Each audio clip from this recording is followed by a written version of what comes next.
never did drugs, did you? Nah, I never smoked drugs in my life. Man, or me alcohol. either. I never tried weed. You tried weed before? Fiend. Hell no. Yeah. I don't get high on my own supply. Never even got curious about how it make you feel? I seen it. I seen the curiosity. I seen my family members sprung out on this shit. That's all I need to see. I ain't want to be like that.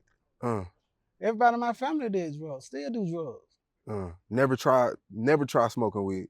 I ain't trying to be no bum. I'm not saying weed smokers are bum, but at that time it was crack. It was crack. It wasn't no motherfucking weed. Everybody had their stem and their Britlow pad and they shooter and they was smoking crack rock. It wasn't no fucking weed. This weed shit new. Weed ain't even really a drug to me. I be seeing niggas saying they got rich off bags and shit like that. That shit really, when I was promoting this shit because I looked at it as nothing. Yeah. I ain't look at it as a control. So I'm like, this some fucking weed. I'll be out in a minute. Like, I ain't no goddamn, until I sat down that they were trying to send me ass, forever for other things. Yeah. What about, fentanyl is the new thing that's taking over the streets right now. Right. That wasn't really a thing in 2018, right? Nah, I mean, it was creeping up the ladder because I lost a lot of clientele. I lost a lot of clientele to fentanyl because I wasn't never selling fentanyl. So people that had fentanyl, they was getting a lot of my customers because that shit was, real powerful. But it was creeping in the game. I felt the loss. I felt the loss of clientele when it hit, you know what I'm saying? So I ain't gonna say it wasn't around in 18. Yeah. What stopped you from getting into it? You felt like it was just too harsh? It was like poison, really like poison the community. I mean, I ain't never look at drugs as poisoning the community until I went to the Fed. That's when I started saying, okay, drugs fuck up communities.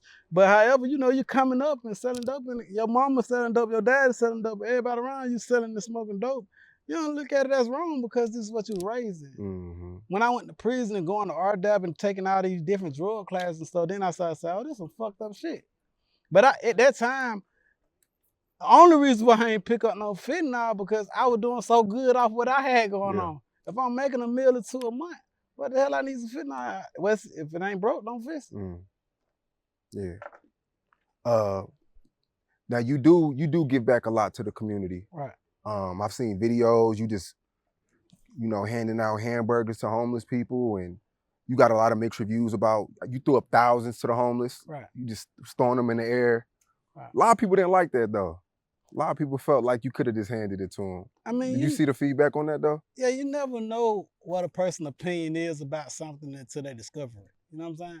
So like, I've been so used to going in the club, making it rain, to the point where I was like, shit, I'm gonna make it rain on the homeless. I never even looked at that as a bad thing. Still to this day, I still find a conflict and, I find confusion and how the fuck they take that as bad. You know what I mean? So, I might go do that again. Cause I see no harm in it. It was fun to me, you know what I'm saying? And they liked it too. Yeah. They went home with a few $100s. Yeah, more. See, some of them motherfuckers left out there with 1,000, 800. Yeah. We did the same thing they did with the scribbles to the homeless people. I just felt like instead of going to the club, let's go get it to the homeless people. Cause really what happened, Keisha had that money that night. I might have had like 10,000. Gucci Man got like 20, 30,000 that night. And when we were walking out the club, Gucci had left about 5,000, 6,000. And I had left like 3,000, 4,000. So I had like 10. I had a little bit, I had a lot of fucking ones. And Gucci and Keisha, they took their ass back to Miami. That's where they go. They went home. So when they went home, not Miami, some part of Florida. But when they went home, I'm like, man, I don't want that nigga to think I got him money. I'm gonna go throw this shit. I couldn't go to no club. It was daytime. So I said, okay, we finna go down here. I said, look, mom, I'm throwing it on the homeless. Cause I used to call Keisha my mom. Yeah. Is Atlanta still the same? Because everybody I talk to from Atlanta, they say it's not. It's gentrified now. It's a little bit different than before. Atlanta is better, man. It's better. This street used to be full of junkies. I ain't seen auntie on the corner selling pussy. You used to see auntie on every corner selling pussy. Now you gotta go online and buy some pussy from a bitch. You smell me? But like, I ain't seen auntie on this corner selling no pussy. Like, I used to see my family members on these same corners selling pussy for crack. Atlanta is better. This is what need to go on. Whatever the fuck went on, it need to keep happening. So you like the gentrification. You like seeing white people jog their dogs down the street. I mean, I'm not a racist person. Yeah. You smell me? I got rich all right people. But some people look at it as a cultural thing, though. You know, Atlanta, the culture. Once more white people move in, the culture kind of not the same. I love white people. White people used to be my best clientele, my only clientele. Yeah. I got rich off grams. I ain't get rich off bricks. You smell me? So like, I got rich off bricks, busting them down to grams, of course. But like, they used to buy all my grams most of the time. Not saying, you know, nothing against them or I'm trying to bring them down, but shit, at that time they fed my family. I appreciated them. So at what age did you get your first million? I think I was 21. 21 with $1 million. Now, actually, what happened was I had made my first 800 and some thousand. But when I had made the 800, I was like, boy, I can make $1 million. So what I did, I went to go buy me another pack. I think I had bought me like 10 and 10. I bought me 10 white, and I bought me 10 bricks, boy. I bought it, and once I bought it, shit, I went past $1 million. I think I was like 3, 4, shit like that. Cause I used to make all my money back off just the cocaine, and all my heroin money used to be profit at that time. Was you ever shocked, like, what the fuck am I doing? Like, it never like, well, it didn't hit you?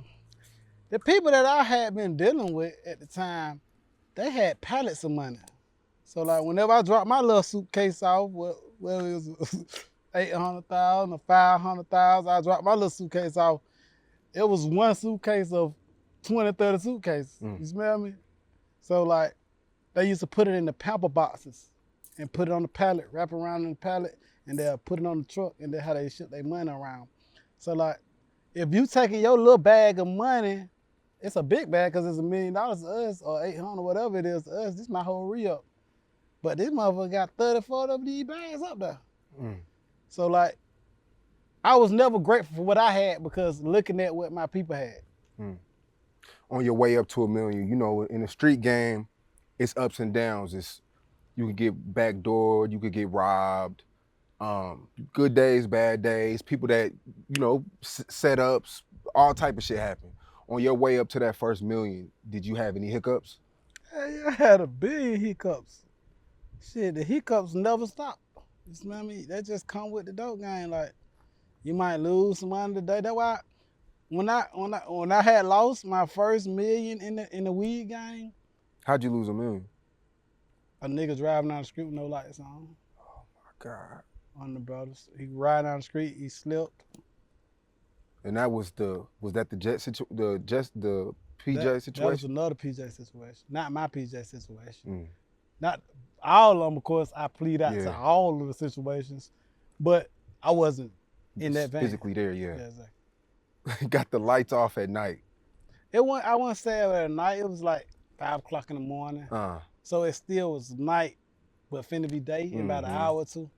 Yeah. But they still require you to have your headlights on. Well, so the first $1 million, right? Was it any like life-threatening? I'm talking about like kick doors, jack boys. Nah, I only lost money to like drug busters and shit like that. So jack boys never ever got to you? I mean, when I was younger, you know, I dealt with all that. I shot Greg ass and shot everybody that was with him. I went to trial. I lost the trial. Like on my first day. Who's Greg? I mentioned it on my first day out song. When I was 14 years old, they tried to take my bomb. Your bomb was your drug, your little pack. And I went up there and I shot the shit out of him. I shot him and everybody that was right there, but he was the only one that came to court. He came to every court date.